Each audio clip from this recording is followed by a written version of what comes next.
Vamos a comenzar el día de hoy con nuestra plática, cuyo nombre hoy es una oración de fe. Vamos a hablar de un pasaje que normalmente no es muy conocido en la Biblia.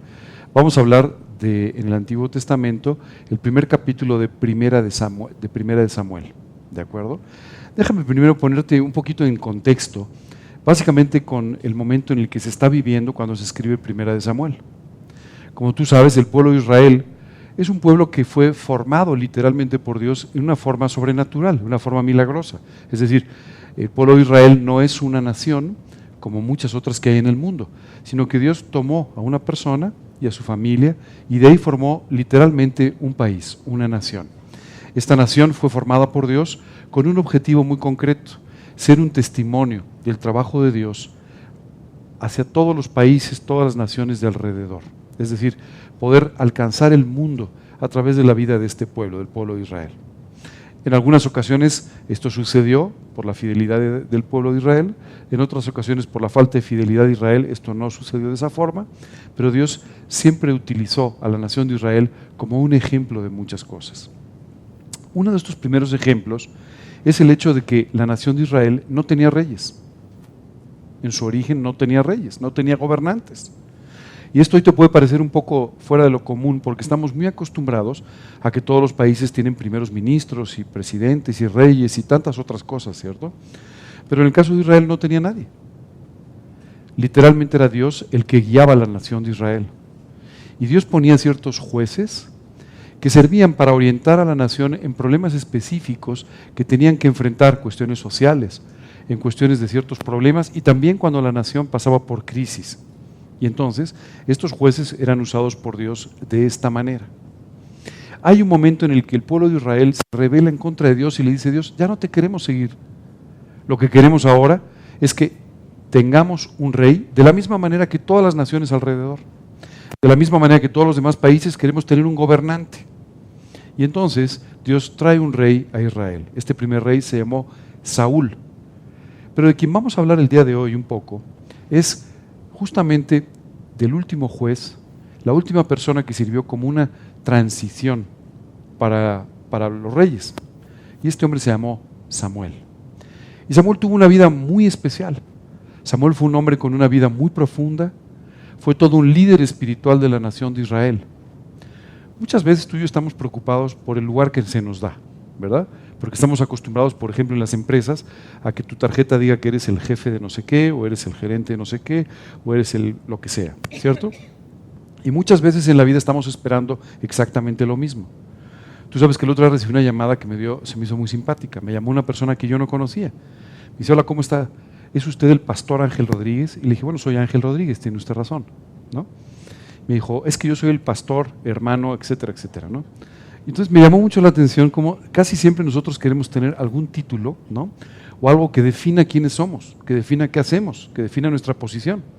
¿Has visto las tarjetas de presentación? Soy el arquitecto fulano de tal o el doctor fulano de tal, ¿no? Y siempre queremos una situación de este tipo.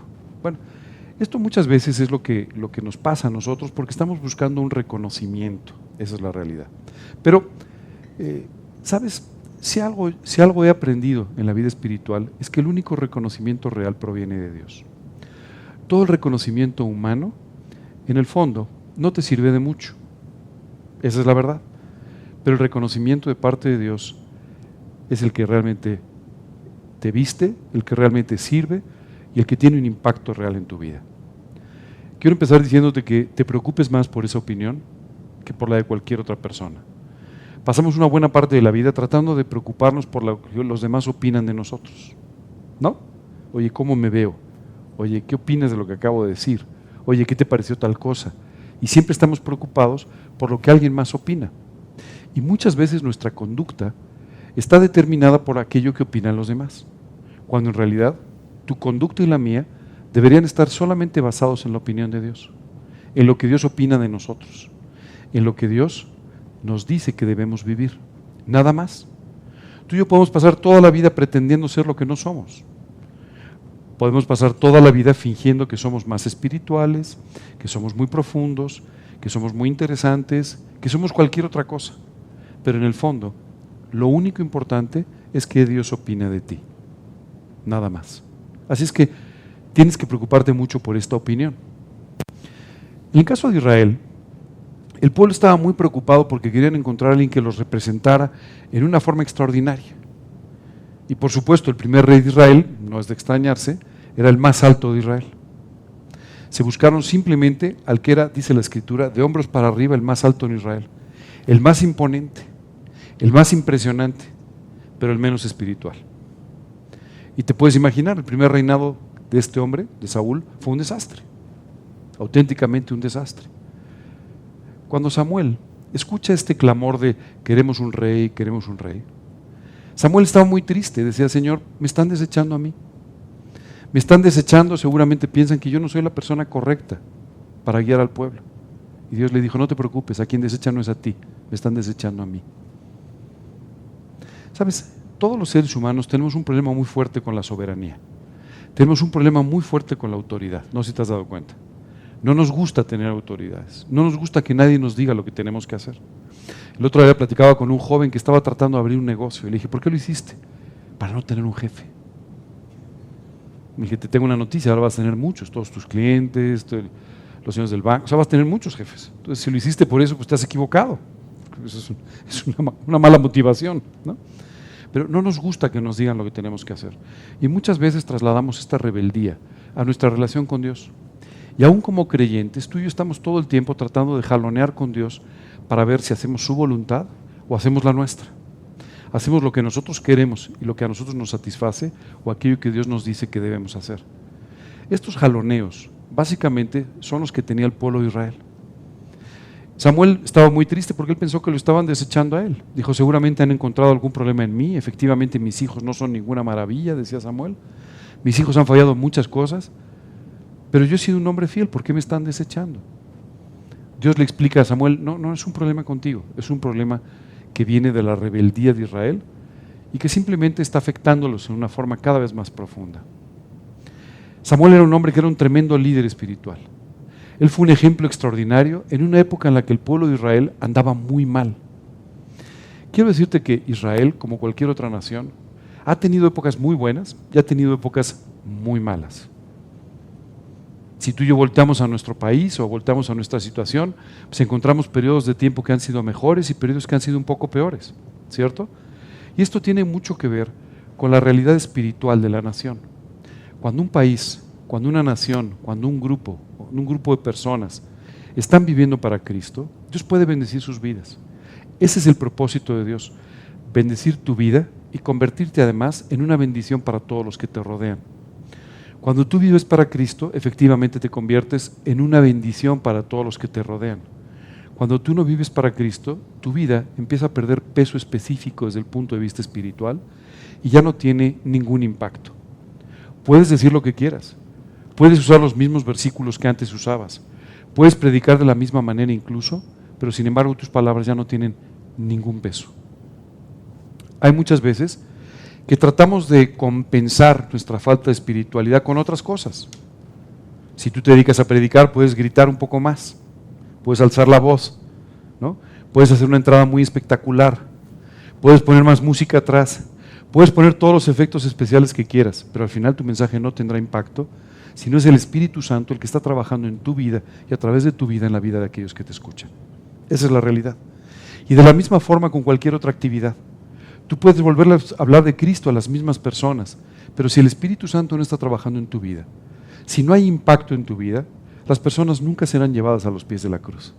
Simplemente porque no verán un reflejo real en tu vida de lo que tú estás predicando. No habrá congruencia. Y muchas veces el mundo sufre por la falta de congruencia entre los principios que se predican y la vida que viven aquellos que los predican. Hoy en día estamos en un mundo en el que se predica mucho el Evangelio. Es increíble. Lo predican hasta los incrédulos, ¿no? A través de ciertas religiones hasta los incrédulos predican el Evangelio. Pero sin embargo, como nunca, el mundo está muy cerrado en contra del Evangelio. Hoy esto tiene que ver porque las personas tienen peor actitud que nunca en la historia. No, esto tiene que ver con la falta de impacto de aquel que lo predica. Tú y yo tenemos que preocuparnos porque nuestra vida sea un verdadero reflejo y nuestra predicación tenga el impacto necesario para poder tocar los corazones de las personas. ¿Por qué Samuel tenía tanto impacto? Porque era un hombre de Dios. Porque era una persona que había definido su vida para servir al Señor con todo su corazón. Con todo su corazón. No importa dónde Dios te haya puesto. No importa si eres ama de casa. No importa si eres un abogado. No importa si te dedicas a mantenimiento o no importa si simplemente haces cualquier otra actividad. Donde quiera que Dios te ha puesto. Si tú tienes un corazón dispuesto para servir, Dios va a traer un tremendo impacto en el lugar donde te desenvuelves, donde te desempeñas. Esa es la realidad. A mí me impresiona mucho escuchar al apóstol Pablo. El apóstol Pablo era un misionero, era un predicador. Él llegaba a los lugares y predicaba ante las multitudes. Y mucha gente se convertía a Cristo. Pero la Biblia nos revela cómo hubo momentos en los que no pudo predicar. Por ejemplo, hubo un momento, dice, en que no llegaba su sostenimiento. Y entonces como consecuencia se tuvo que poner a trabajar en un trabajo secular. Y aquel hombre tan preparado, aquel hombre tan capaz, se puso a arreglar tiendas de campaña, porque es de lo que consiguió trabajo por lo pronto. ¿Sabes qué es extraordinario? Mientras cosía, estaba ganando las almas para Cristo. Priscila y Aquila, dos de sus más importantes colaboradores, vinieron a Cristo en ese trabajo. La vida de Pablo seguía hablando de Cristo. No importaba si predicaba o si cosía. No importaba si alababa o si hacía cualquier otra actividad. Su vida hablaba permanentemente de Cristo. Esto es exactamente lo que tiene que pasar contigo y conmigo. Vamos entonces a ver de dónde vino Samuel. ¿Por qué Samuel era un hombre tan destacado? ¿Por qué era una persona que tenía tanto impacto? Bueno, pues vamos a ver cómo nació Samuel. ¿Les parece bien? Porque esto casi siempre tiene un impacto muy importante en la vida de las personas, ¿verdad? ¿Dónde naciste? ¿Quiénes fueron tus padres? Casi siempre esto tiene un tremendo impacto en tu vida, ¿no? Dice primera de Samuel, hubo un varón de Remataim, de Sofim, del monte de Efraín, que se llamaba Elcana. Y Elcana tenía una situación muy peculiar, tenía dos esposas, ¿no? Una se llamaba Ana y la otra se llamaba Penina. Y Penina tenía hijos y Ana no tenía hijos. Casi siempre cuando leemos estos versículos nos surge una pregunta. A ver, Elcana era un hombre que vivía para Dios, ¿y cómo es que tenía dos esposas? Bueno, quiero decirte que no era muy inteligente porque tener dos esposas multiplica los problemas, ¿no? Igual que tener dos esposos debe multiplicar los problemas, ¿no? Los suegros también, pero bueno, en fin. Pero el problema es que tú y yo nos fijamos, por ejemplo, en una situación como esta y decimos, oye, Elcana estaba muy mal, tenía dos esposas. Quiero decirte que esto era algo socialmente aceptado en su época. Esto no quiere decir que estuviera bien. Esto no quiere decir que Dios lo enseñara o que estuviera de acuerdo con ello. Pero esto quiere decir simplemente que Elcana pues, había tomado una decisión de tener dos esposas, lo cual pues, era muy normal en su época. Casi siempre cuando yo escucho esto pienso en nuestra época actual. Si el apóstol Pablo resucitara y viniera a una de nuestras reuniones, seguramente se caería otra vez, ¿no? Porque encontraría muchas cosas que no entendería. Diría, ¿cómo es posible que vivan así o cómo es posible que hagan esta y esta otra cosa? ¿Cierto? Que hoy se ven bien, que hoy son socialmente aceptadas, pero que no necesariamente son correctas.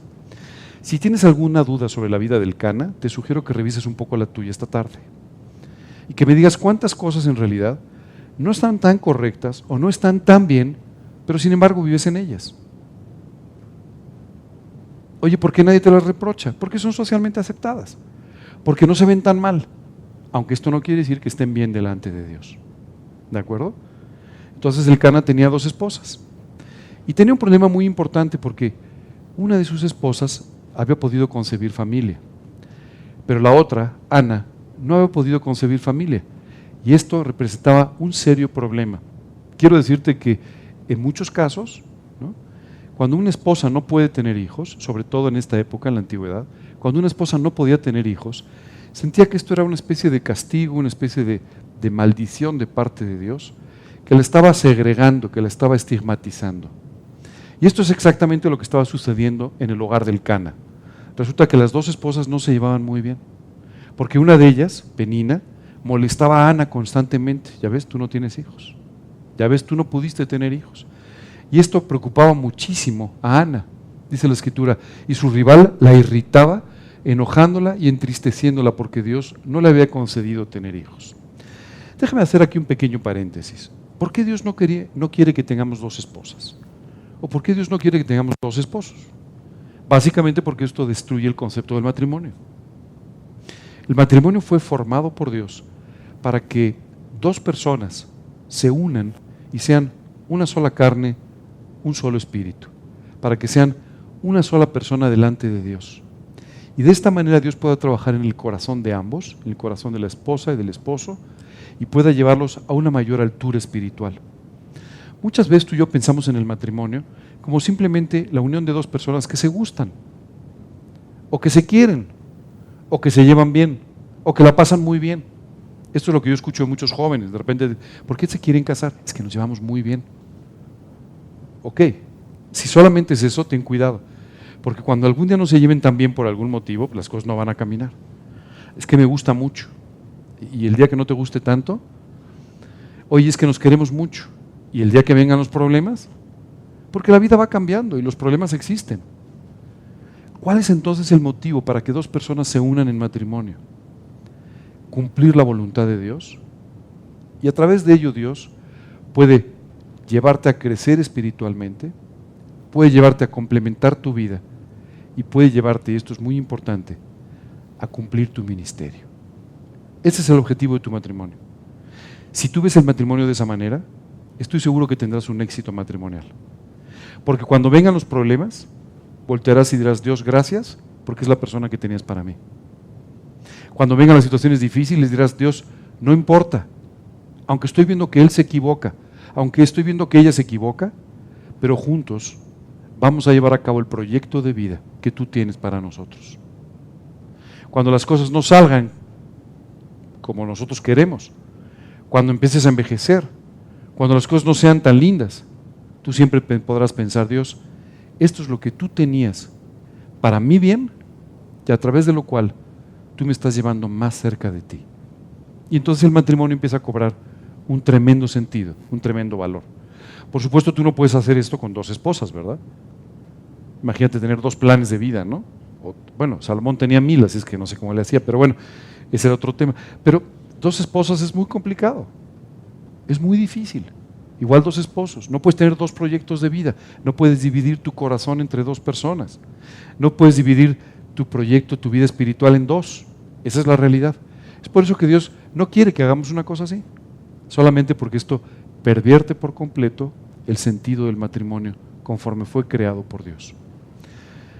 Y hay una palabra aquí que nos describe cuál es otro problema fundamental en este tipo de relaciones. Habla de Ana y de Penina como rivales. ¿Te has dado cuenta?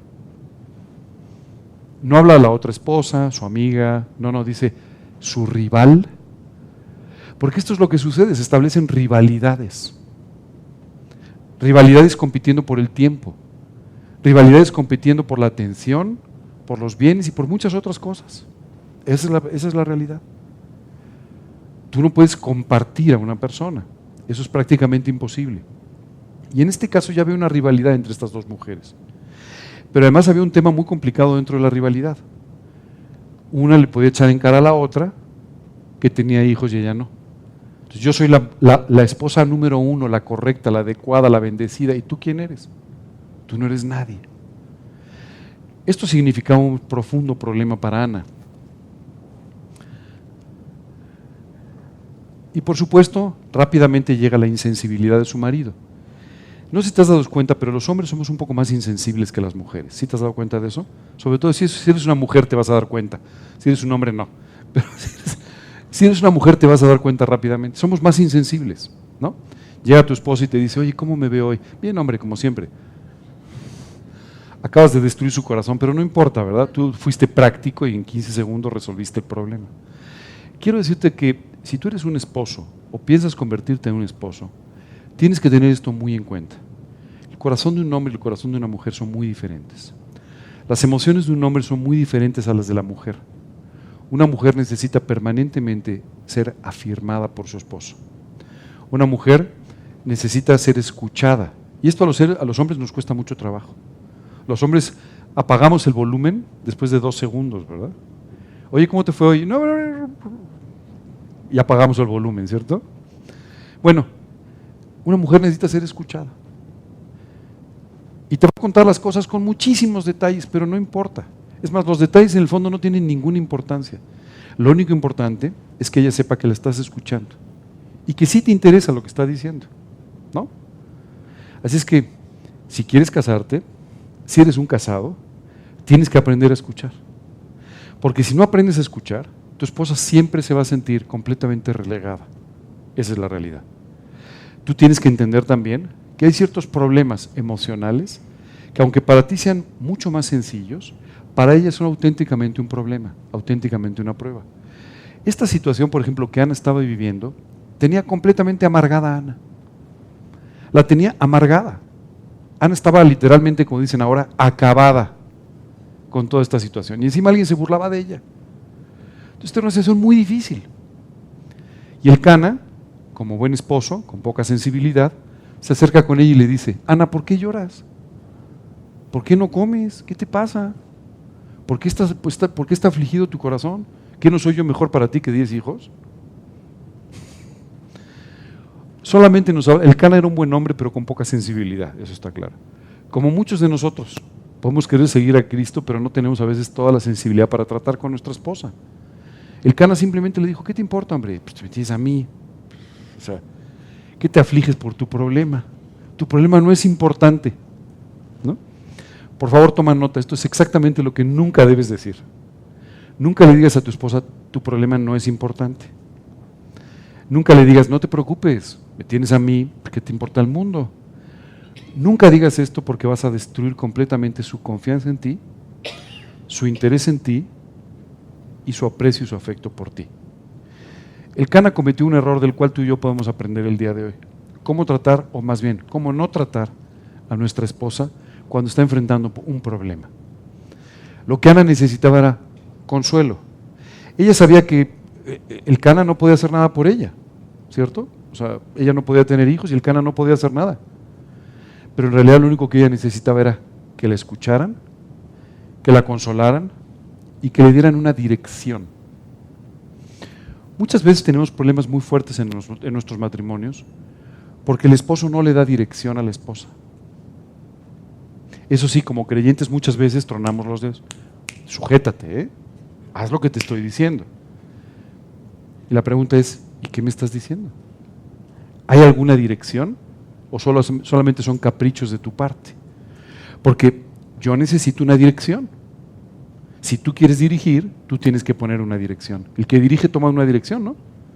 Salte al coche y te vas a encontrar con que el que dirige, pues ese le da la dirección al coche. La misma forma sucede con la vida.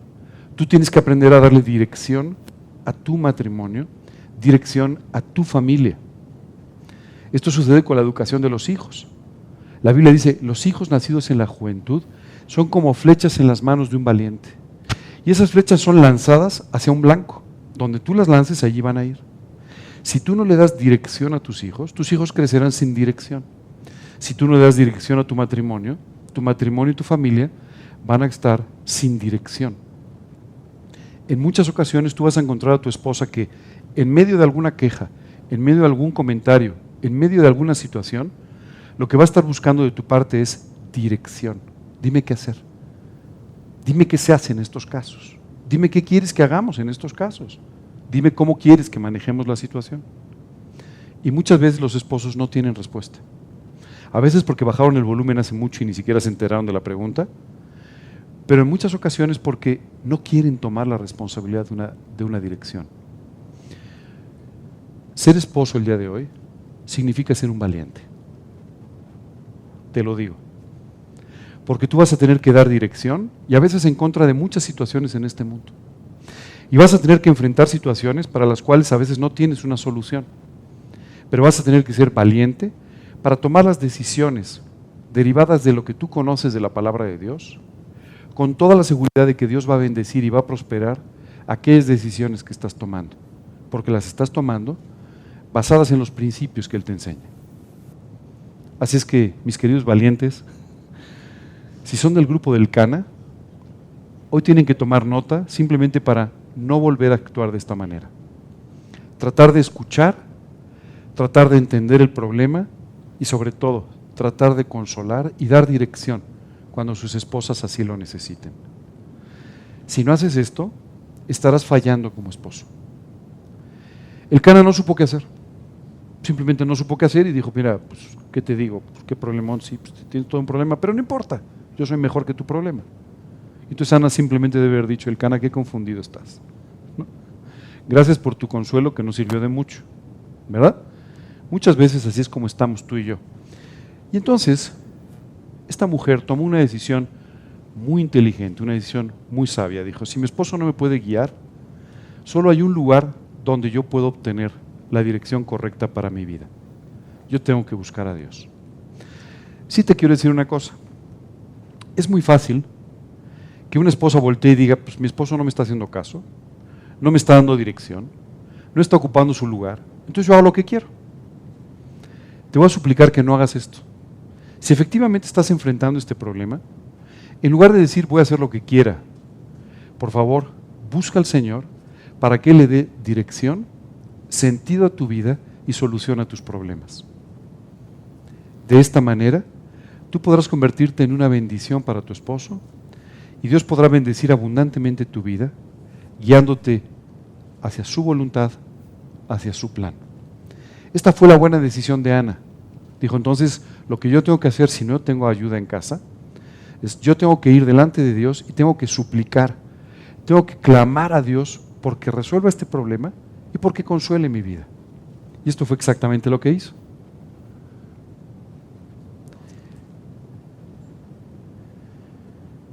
Y se levantó Ana después que hubo comido y bebido en Silo, y mientras el sacerdote Elí estaba sentado en una silla junto a un pilar del templo de Dios, ella con amargura de alma oró a Dios y lloró abundantemente.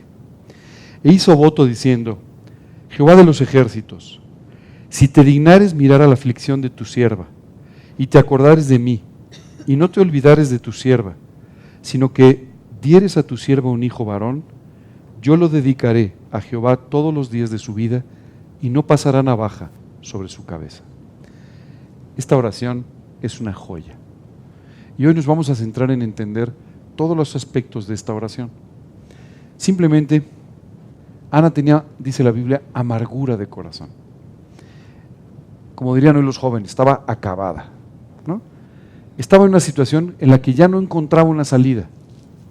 Llega delante de Dios, empieza a orar, empieza a llorar y simplemente le dice a Dios, si tú te dignas en mirar la aflicción de tu sierva.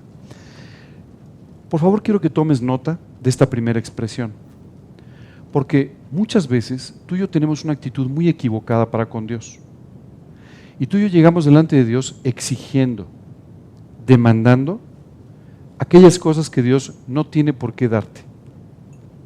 Esa es la realidad. Muchas veces tú y yo llegamos y decimos, Señor, ¿cómo es posible que estés permitiendo? Me estás llamando injusto. ¿Qué otra cosa sigue después de tu petición? ¿No?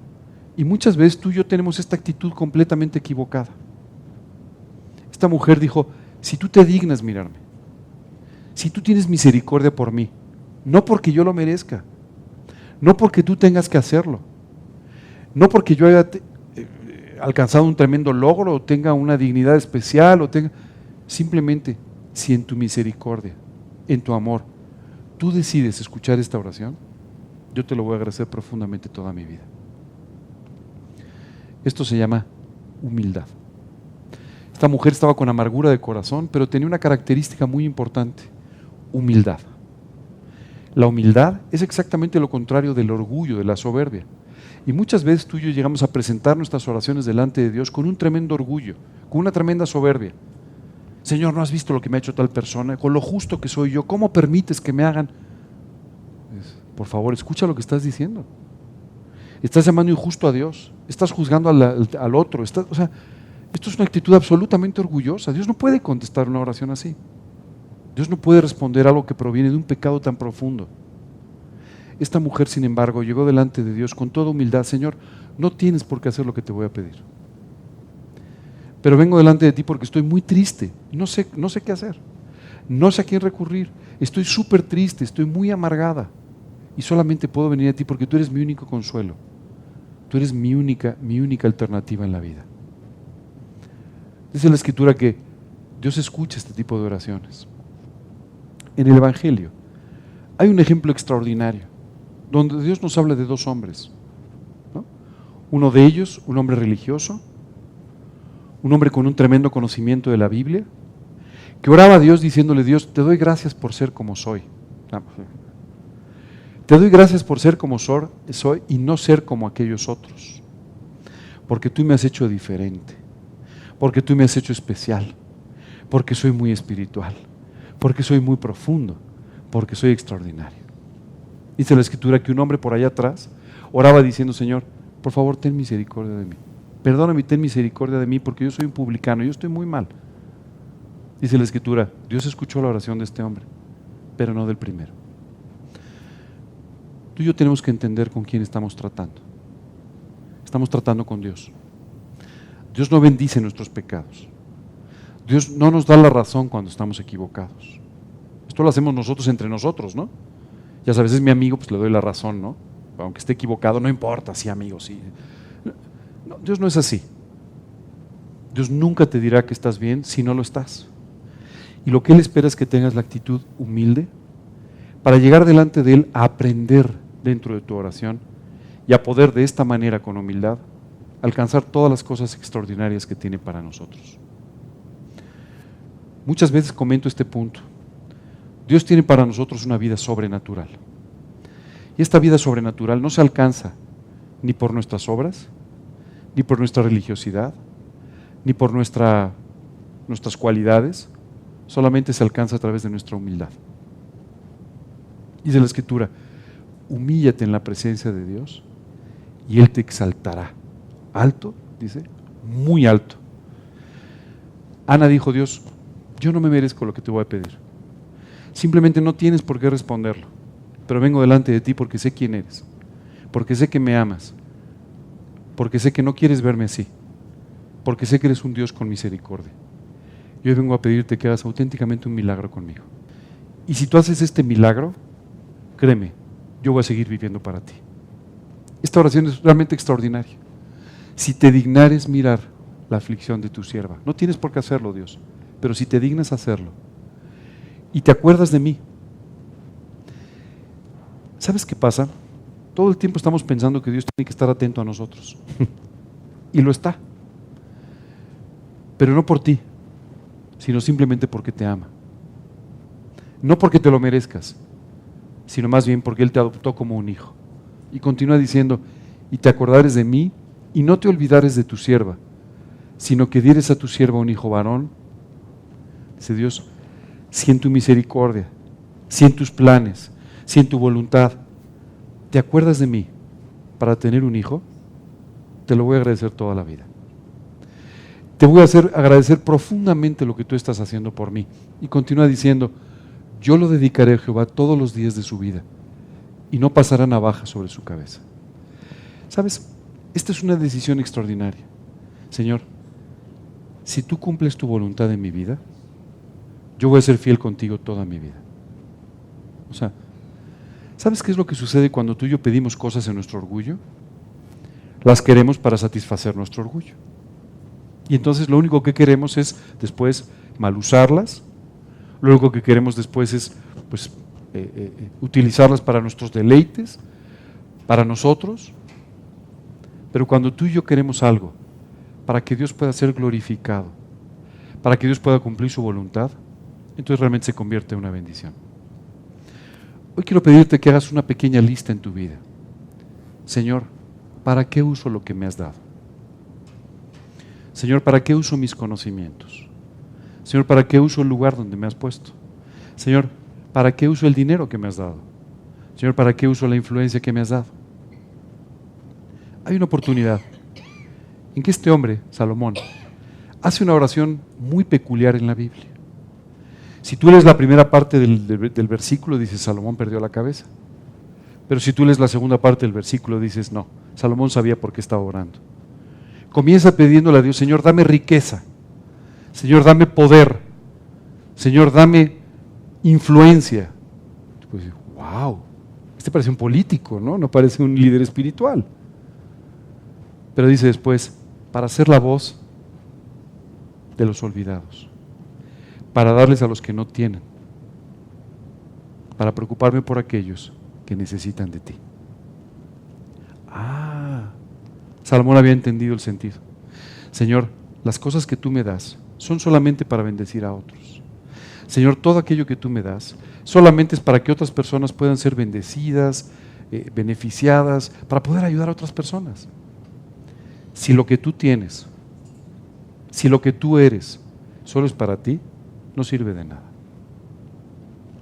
Si lo que tienes y lo que eres está en las manos de Dios, esto va a bendecir profundamente a muchas personas. Y esto es exactamente lo que Dios quiere. Ana no estaba pidiendo un capricho para ella.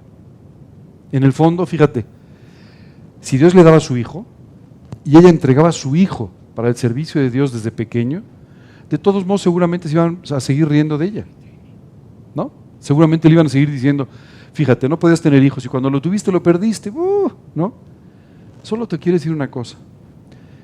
Si tú quieres que Dios de alguna manera te dé ciertas cosas para tapar la boca de alguien, estás perdiendo tu tiempo y tu vida.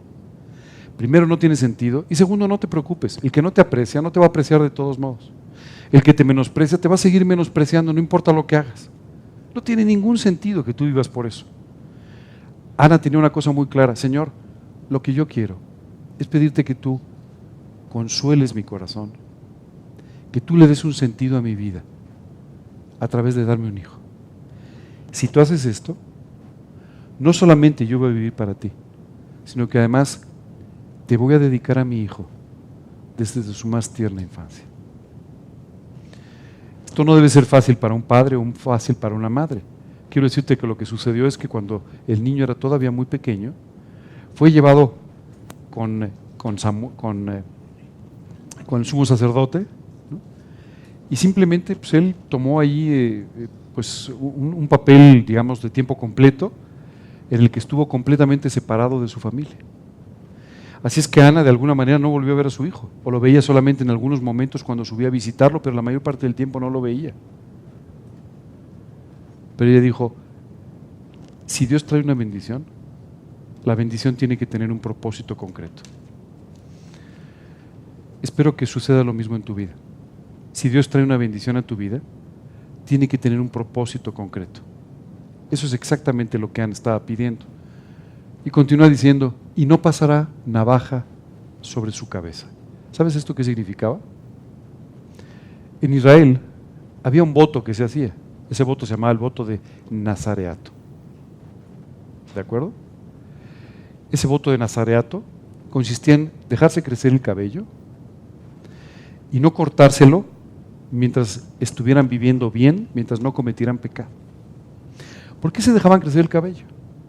Solamente como un símbolo físico de lo que en su corazón estaba pasando, llamando la atención diciendo, yo no vivo como los demás, yo estoy viviendo de una forma que me permite ser distinto, vivir diferente. Se llamaba voto de nazareato. ¿Qué sucedía cuando ellos cometían un pecado, faltaban ahora? Se rapaban la cabeza y comenzaban de nuevo. Quiero contarte una historia personal. Cuando yo recibí a Cristo, yo usaba el pelo muy largo, ¿no? Era un poco así medio hippie, ¿verdad? Pero muy largo y algunos collares y algunas cosas. Recuerdo que un día llegué a mi casa y mi madre estaba estudiando la Biblia con una persona. Y entonces mi madre aprovechó para la situación, ya sabes, y, oye, por favor, ven un momento, siéntate. Y le dijo a ella, oye, ¿le puedes explicar a mi hijo que ya se corte el pelo? Porque verdaderamente, ¿cómo puede seguir a Cristo con este pelo tan largo? ¿No? Entonces yo contesté rápido, ya sabes, con una salida rápida. No, si Jesús llevaba el pelo largo. Esta chica con mucha paciencia me dijo, mira, Jesús nunca llevó el pelo largo. No es así, me explicó por qué. Y después me dijo, las únicas personas en Israel que se dejaban crecer el cabello eran los nazareos. No los nazarenos, no los que venían de Nazaret, sino los que hacían el voto de nazareato. Rápidamente le dije, ¿y qué hay que hacer? Porque yo no me quiero cortar el cabello. La realidad es que ellos utilizaban esto solamente como un símbolo de su separación y de cómo ellos habían decidido vivir su vida para Dios. Así es que Ana le dice a Dios, Dios, mi hijo va a ser un nazareo desde niño. O sea, yo lo voy a sujetar para que él viva completamente para ti, desde que sea muy pequeño, desde su más tierna infancia. quiero decirte que ella estaba tan absorta en su oración que nunca se dio cuenta de todo lo que había a su alrededor, completamente concentrada en orar por esta situación. Y entonces, dice la Escritura que mientras ella oraba largamente delante de Dios, Elí, el sacerdote, estaba observándola a ella. Entonces se acercaba y la veía, y veía cómo sus labios se movían, pero ella seguía ahí. Y dijo, no, pues esta mujer está tomada, fue lo que pensó Elí. Ella ha tomado alcohol. Y entonces le dice, pero Ana hablaba en su corazón, solamente se movían sus labios, y su voz no se oía, y Elí la tuvo por ebria. Entonces le dijo Elí, ¿hasta cuándo estarás ebria? Digiere tu vino. Oye, ¿qué estás haciendo aquí, no? O sea, ¿cómo puedes estar en esta situación aquí delante? Y Ana le respondió diciendo, no, Señor, yo soy una mujer atribulada de espíritu, no he bebido vino ni sidra, sino que he derramado mi alma delante de Dios. Esta expresión me parece extraordinaria. Señor, quiero que entiendas, Elí, que no estoy haciendo una cosa equivocada. He venido a derramar mi alma delante de Dios. ¿Sabes por qué me gusta esta expresión? Porque nos define qué es la oración. Orar no es ponernos delante de Dios con un pliego petitorio, ¿verdad? Señor, te quiero pedir número 1, número 2, número 3, número 4, número 20, número 30. La oración significa cuando tú y yo derramamos nuestro corazón delante de Dios. Cuando ponemos delante de Dios nuestras alegrías, nuestras tristezas, nuestras necesidades, nuestras pruebas, y Dios de esta manera puede con nosotros trabajar en nuestro corazón. Y la oración adquiere no solamente el extraordinario atributo de la respuesta de Dios que mueve el mundo, sino además un segundo atributo que es el de corregir y transformar tu propio corazón. Ahí es donde Dios te habla a lo profundo de tu corazón. Ahí es donde Dios te consuela en lo profundo de tus tristezas. Ahí es donde Dios te enseña y te muestra qué camino debes tomar. Ahí es donde Dios va formando, va modelando la estatura de un varón perfecto similar a Cristo. Es ahí donde hace ese trabajo.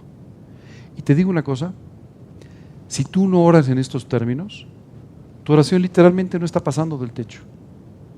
Tú y yo tenemos que aprender a derramar nuestro corazón delante de Dios, a pedirle a Dios por todas nuestras necesidades, pero sobre todo a pasar tiempo con Él. ¿Sabes que me parece extraordinaria esta preciosa definición? Porque nos muestra a alguien que simplemente había llegado y había dicho, Dios, quiero pasar tiempo contigo, quiero contarte mis problemas, quiero que sepas lo que hay en mi corazón, quiero que sepas lo que hay en mi vida y lo que me angustia. Y esto es exactamente lo que tú y yo tenemos que hacer delante de Dios en nuestra oración.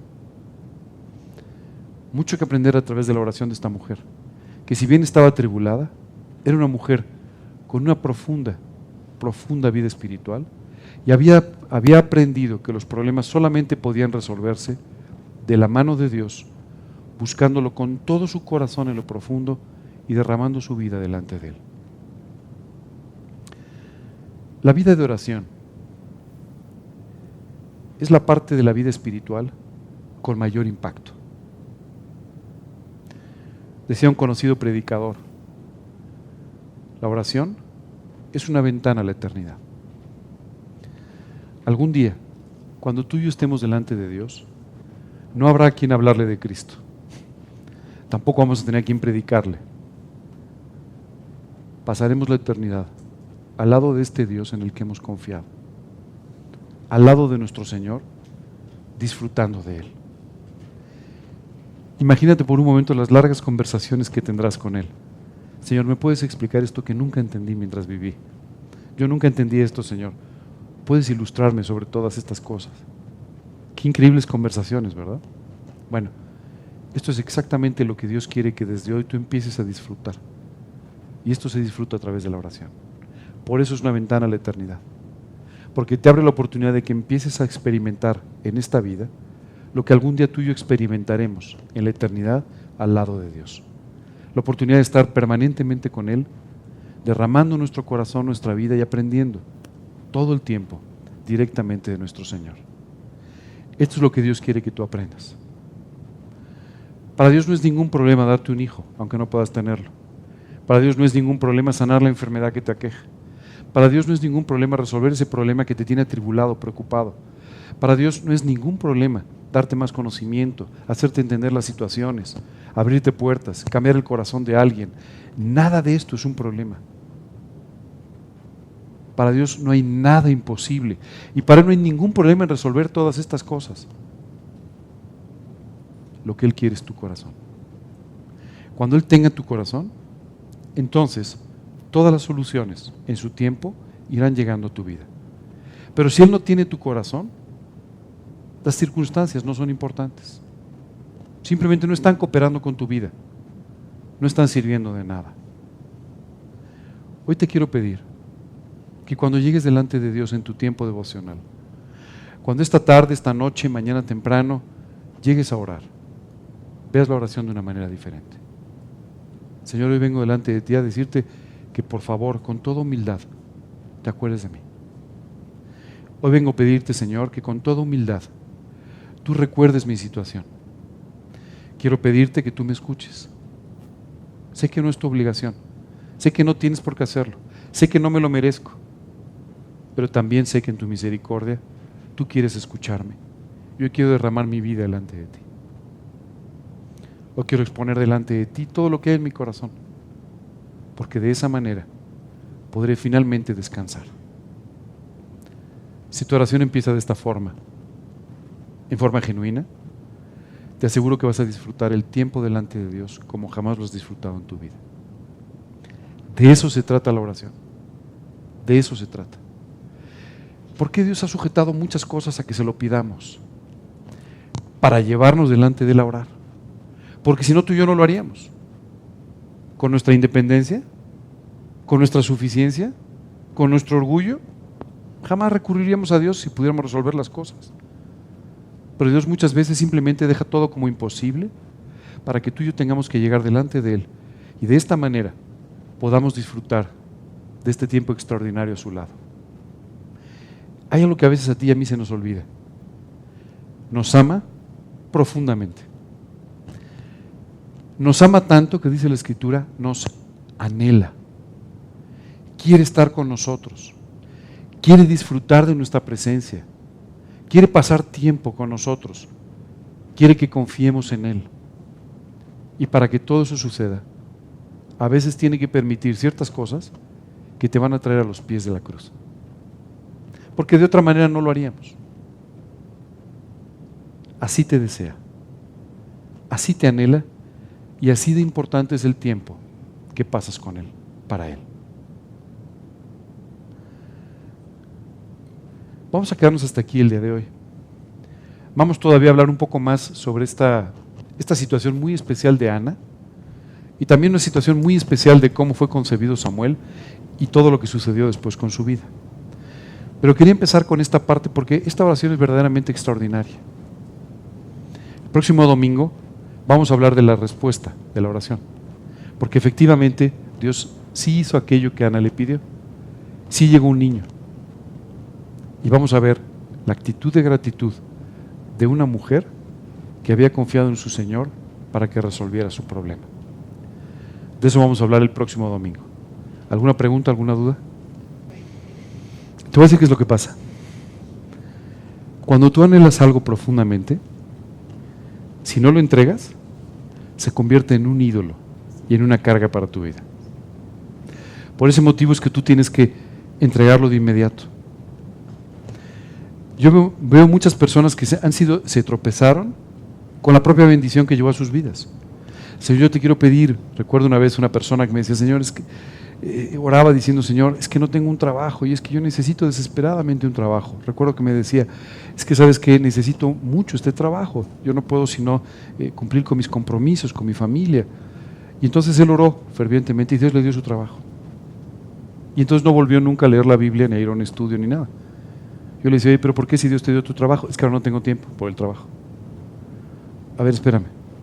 ¿Y dónde quedó la gratitud con el Señor que te lo dio? ¿Y dónde quedó tu dependencia con aquel que te puede dar eso y muchas más cosas?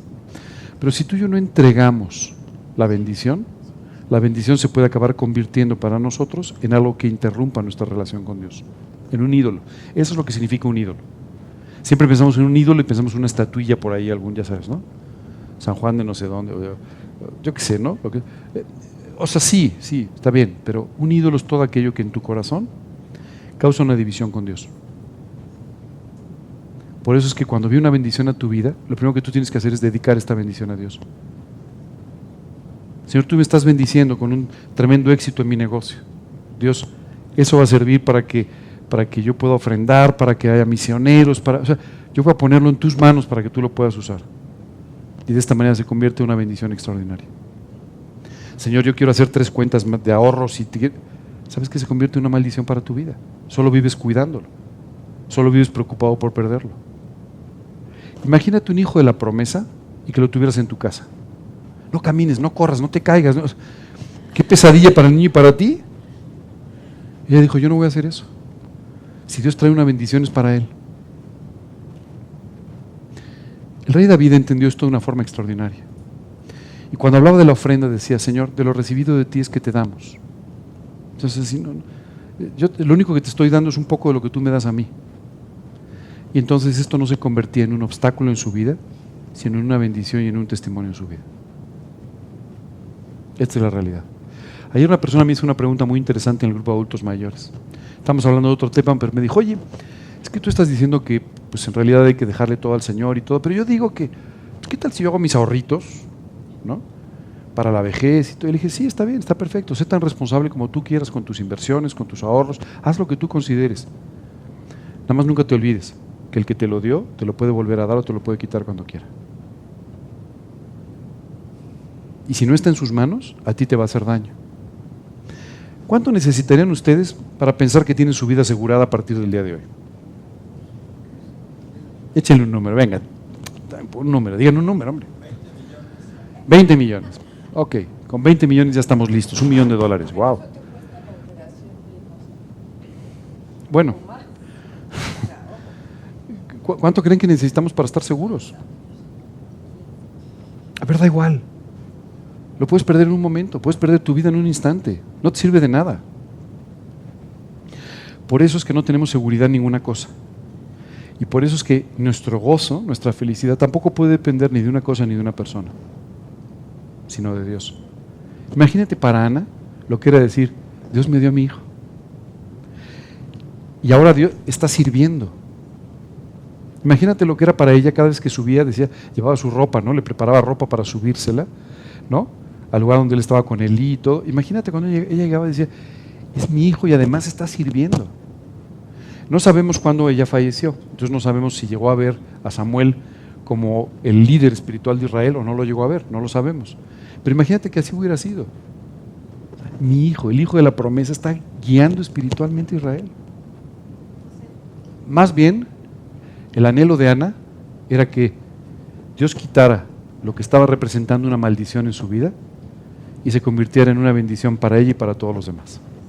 Ella quería que su hijo fuera un hijo de bendición. Eso es lo que tú y yo tenemos que querer. Señor, yo quiero tener un trabajo que sea una bendición. Quiero tener un matrimonio que sea una bendición. Quiero tener un negocio que sea una bendición. Quiero tener amistades que sean una bendición. Quiero tener, ¿me entiendes? Y de esa manera se convierten en algo extraordinario en nuestra vida. Y Dios nos quiere de esta forma irnos llevando en un círculo virtuoso para que cada cosa solamente la pongamos delante de Dios. Hay una escena del cielo que a mí siempre me ha encantado. Me encanta. ¿Sabes cuál es la escena?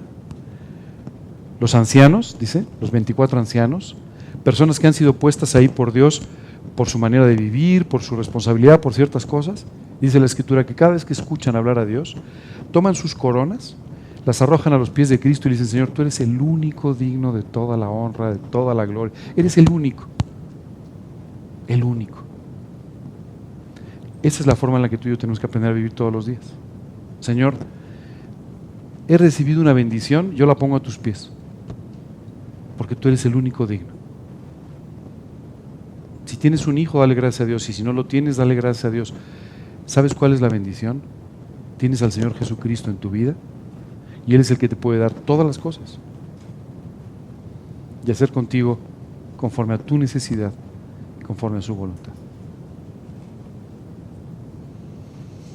Esto es como irnos de paseo al cielo por un rato, ¿verdad? Escuchar todo esto, pero así es en realidad. Muy bien. ¿Alguna otra pregunta? ¿No? ¿Todo clarísimo? ¿O ya están dormidos? ¿No? Bueno, vamos a orar entonces para terminar, ¿ok? Si hay alguna otra pregunta, platicamos después. Señor, queremos darte muchas gracias por este pasaje. Gracias, Señor, porque tú nos permites ver el corazón humilde y honesto de una persona que quería vivir para ti y que a pesar de estar en angustia, Señor, clamó por tu misericordia, clamó por tu amor, clamó por tu respuesta, Señor, y obtuvo una bendición verdaderamente extraordinaria. Gracias, Señor, por todo esto. Enséñanos a orar de esta manera. Enséñanos a pasar tiempo contigo, Señor, y de esta forma, enséñanos a llegar muy profundo a un lado de tu corazón. Te lo pedimos, Señor, en nombre de Cristo Jesús y para su gloria. Amén.